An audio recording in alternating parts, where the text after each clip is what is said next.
May buntag sa tanan nga mga kaigsunan, dalaygon ang Dios nga niya sab kita makapadayon na sab kita sa ato ang promosyon og maghimo kita og pinasahing nga pagampo alang sa atong tanan nga mga viewers karon nga naa sa nag-live sa YouTube uban sa atong Facebook. Happy Sabbath kanyong tanan mga kaigsunan. Dalaygon gyud ang Ginoo sa gihapon nga kita nagmalampuson sa atong pagbuhat og labaw sa tanan ni atong miaging Sabado. Nahimo gyud igsuon ang pinakamalampuson nga pagbautismo o miabot gyud sa mga 9,000 kapin ang baptismo makaigsunan og pagkaugma hangtod karon makaigsunan mo sobra na sa 10,000 ang baptism sa atong 40 days journey with God. Salamat ninyong tanan makaigsunan og niadtong Sabado usab ang atong pag-apil, paghangyo, pag-awhag alang sa pagsuportar sa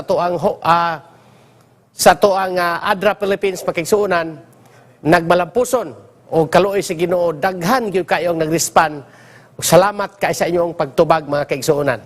Padayon kamo sa pagtabang sa buhat labi na gyud dinhi sa atong Hope Channel. Magampo ta mga kaigsuunan sa dili pa ta magsugod sa atong promosyon. Ginoong Dios ubani kami karon samtang kami magatuon sa imong bilihlo na sab nga pulong nining hamubo ngay gayon alang sa mao nga promosyon. Naglaom kami nga kini mangitag luna sa kasing-kasing ug maghatag inig kadasig kalipay kanamo mintas magapaabot kanimo. Amo kini gipangayo tungod lamang sa ngalan sa Puluwas. Amen. Usbon ako makigsunan dalaygon ang Ginoo nga dunay 10,000 kapina ang midawat makigsunan sa Santos nga bautismo. Niadto lang niaging mga adlaw igsuon og niadtong Sabado sa total ni ana 10,000 na kapin makigsunan. Dalaygon gyud kay Ginoo. Salamat sa tanan nga mga administrators sa nagkalalain nga mga missions and conferences apil ang atong mga institutions, ang atong hospitals, atong mga eskwelahan makigsunan labi na gyud sa atong mga batan-on nga nagsuportar sa pag-volunteer diri sa tuang Hope Channel makigsunan. Karong buntag, the importance of getting decisions to accept Christ. In other words, making appeals for Christ. Ang unsa ka importante ang pagkuha og desisyon makigsuunan nga dawato nato si Kristo ingon nga atong personal nga maluwas. Importante kaayong paghimo og pagkuha og appeal, pagkuha og desisyon makigsuunan. Do na bay thousands pagyud makigsuunan ang wala pa nakadawat sa Ginoo nga nakapaminaw sa mensahe ni adtong 40 days journey with God. So karon unsa man kay importante makigsuunan. Basahon nato ang Evangelism page 283. Nagingon siya, is there not a decided application of the truth to their hearts if words are not spoken at the right moment, calling for decision from the weight of evidence already presented? The convicted ones pass on without identifying themselves with Christ. The golden opportunity passes and have not yielded as they go further and further away from the truth. Further away from Jesus, never take their stand on the Lord's side, mga kaigsunan. Maunay gisulti ni Ellen G. White.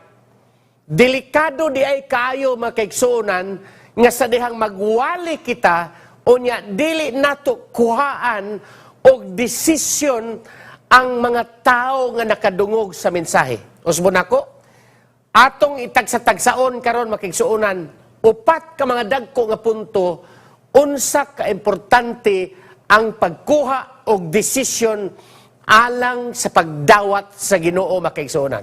So, mga preachers, mga evangelists, mga magwawali makigsuunan, ingon diha, when we fail to make appeals, dunay upat ka mga dagkong butang mahitabo according to the book of Ellen G. White in Evangelism page 283 mga kaigsuonan. So unsa ang upat? Number 1, based sa maong quotation sa basa nato mga kaigsuonan ingon diha. Number 1 nga giingon dito kung dili ta makuha desisyon, kung dili ta maghimog appeal or pagtawag sa mga tao alang sa pagdawat sa Ginoo mga kaigsuonan, pinaagi sa Santos nga bautismo. Number 1, the convicted ones pass on without identifying themselves with Christ. Bisag konbiktido sila makigsuunan, nakasabot sila sa plano sa kaluwasan, apan wala sila nato tawga, wala nato sila gipaduol kang Ginisos, wala nato sila gikuha ang desisyon mga kaigsuonan. Labi na gyud kanang gitawag og altar calls mga kaigsuonan. Walay mo decide, the convicted ones pass on without identifying themselves with Christ. So importante kayo. Sa psychology, ginganlan na sa mga psychologists og program non-response. Parang wala lay bili. Ingon diha, heart is convicted of truth and the mind understands truth. A failure to act hardens the heart. Bantay na makaigsuonan.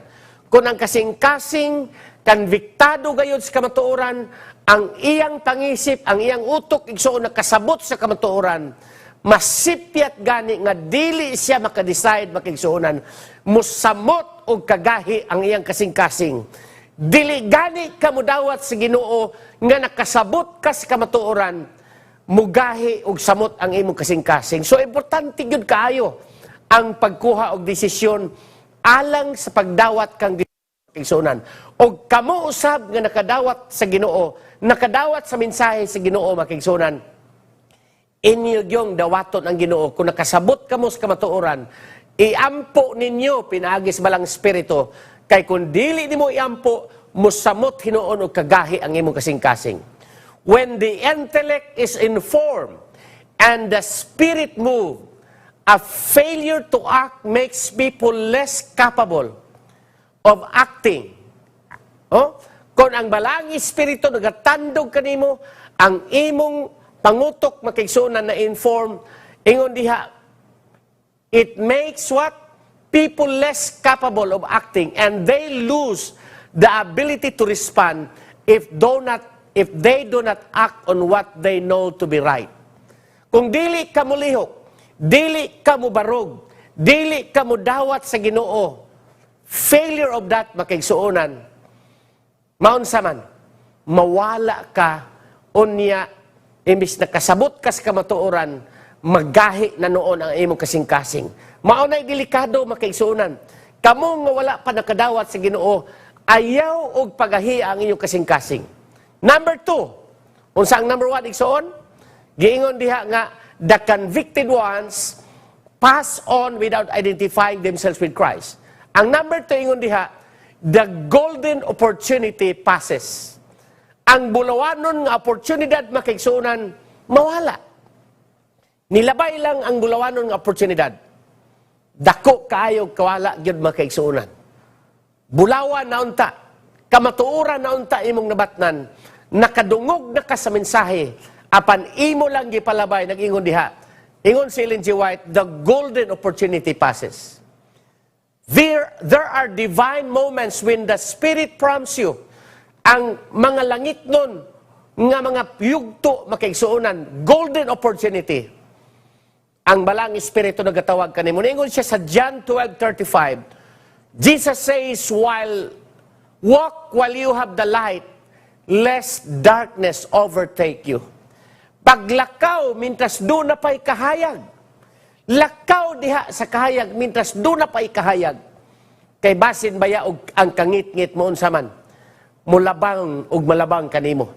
Bantahe igsoon, sa imo karon nga desisyon nga gibuhat, timan ibaya, nga posible nga kung dili ka mo decide sa pagdawat sa Ginoo ingon nga imong personal nga manluwas, nasayod ka sa kamatuoran, ang mahitabo ni ana makaigsuonan, maggahi na hinuon kaayo ang imong kasing-kasing. Okay?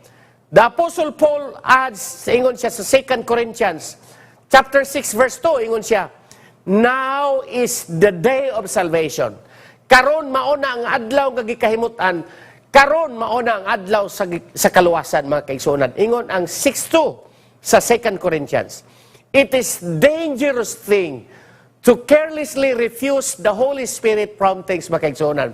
Delikado kaayo di ay kung ang balang Espiritu nagadikta kanimo, nagahimo sa pagtawag kanimo ang balang Espiritu.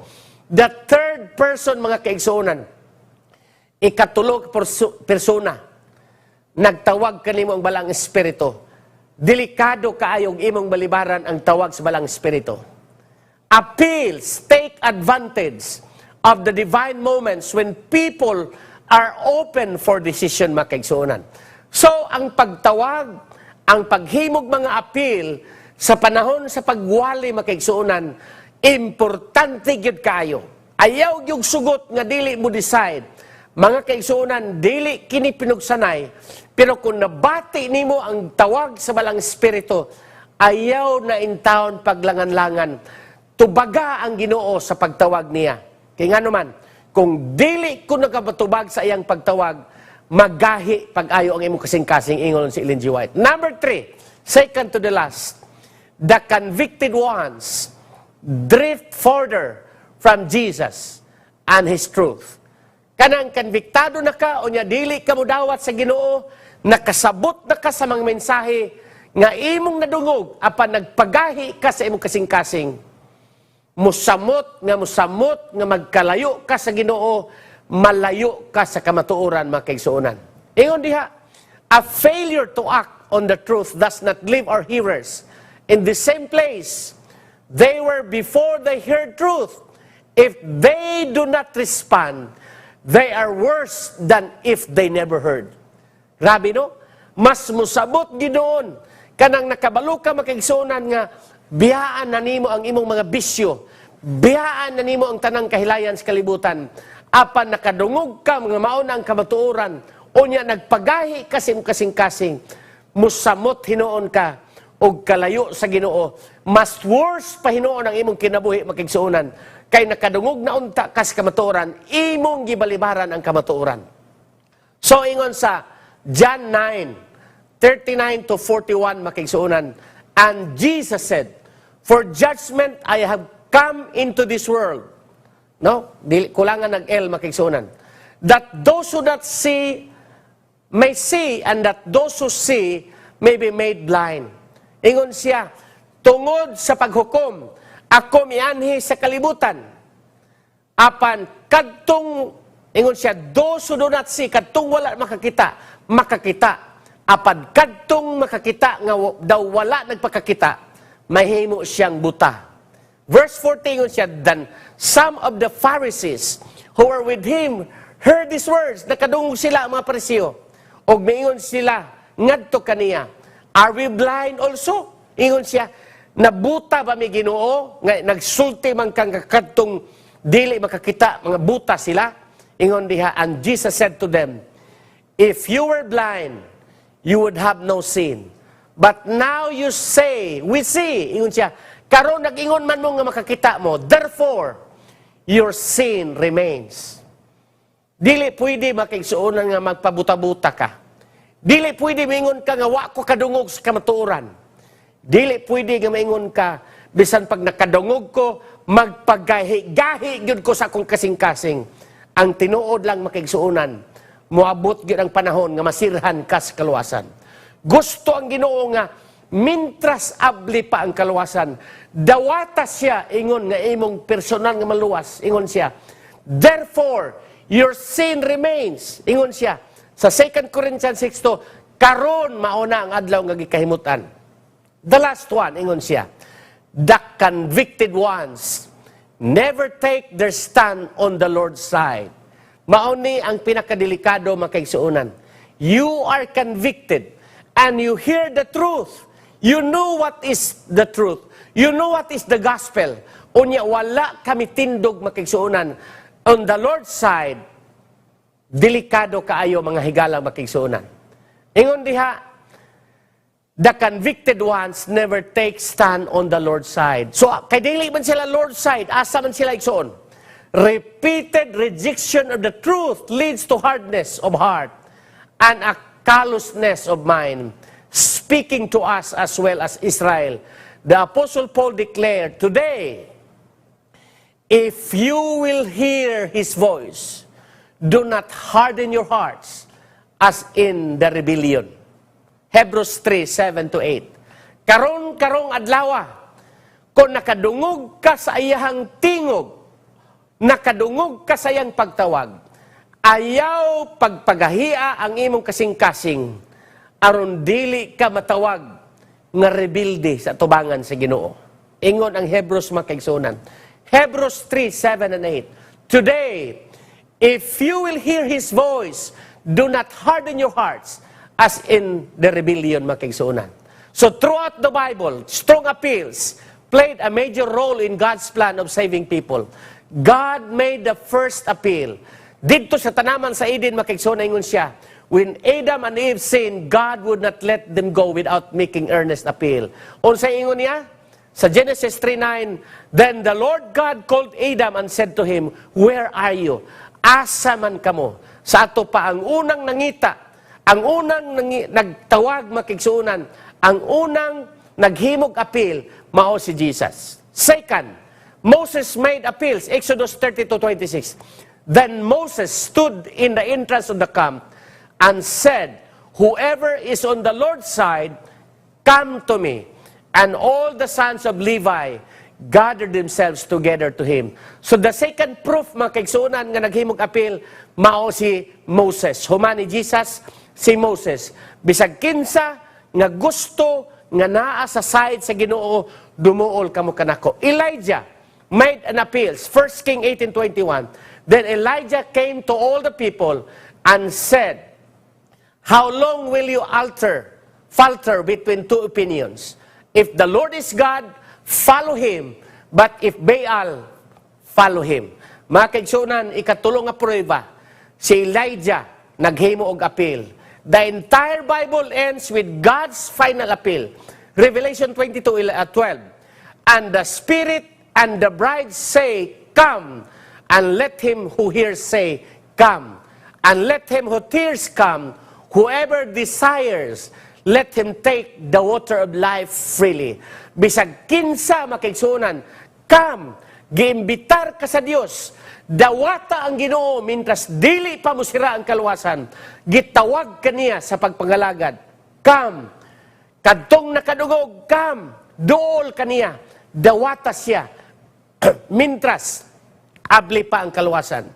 As you preach, it is vital that you invite people to make decisions for Christ and His truth. Mga kaigsuunan, the entire Bible ends with God's final appeal. Like for example, Dwight L. Moody, doon na siya iwali nga daay batanon nga wala midawat sa Ginoo. Pag-atake kaniya sa iyang kasing-kasing, ang iya ragyong gibalik-balik makigsuunan, too late, too late, too late. So akong i-review sa kadyot makigsuunan, unsa ang upat ka mga hinungdanong butang. Nganong importante kayo nga mohatag kitag appeal, nganong mohatag kitag desisyon para sa Ginoo. Number one, the convicted ones pass on without identifying themselves with Christ. Number two, the golden opportunity passes. Number three, the convicted ones drift further from Jesus and His truth. Musamot hinuon kag kalayo, gikan sa Ginoo, mga kaigsuunan, kung dili nimo dawaton ang Ginoo. And the last one, the convicted ones never take their stand on the Lord's side.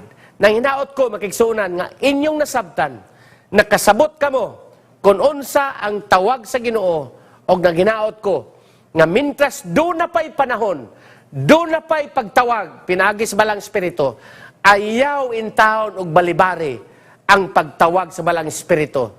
Kay sa panahon nga gikahimutan ikaw, siliyuhan kaniya, hangtod nga makadawat ka sa kinabuhi nga walang katapusan. Magampo ta, mga kaigsuunan. Ginoong Dios, salamat kayo. Salamat nga ikaw nagtawag. Doon na pa'y daghang tao, Ginoo, nga wala pa nakadawat kanimo. Padawata sila, mintras abli pa ang kalwasan. Salamat sa kadaugan. Salamat sa kadaugan sa ilang kinabuhi. Amo kining gipangayo, tungod lamang sa ngalan ni Jesus muluwas. Amen.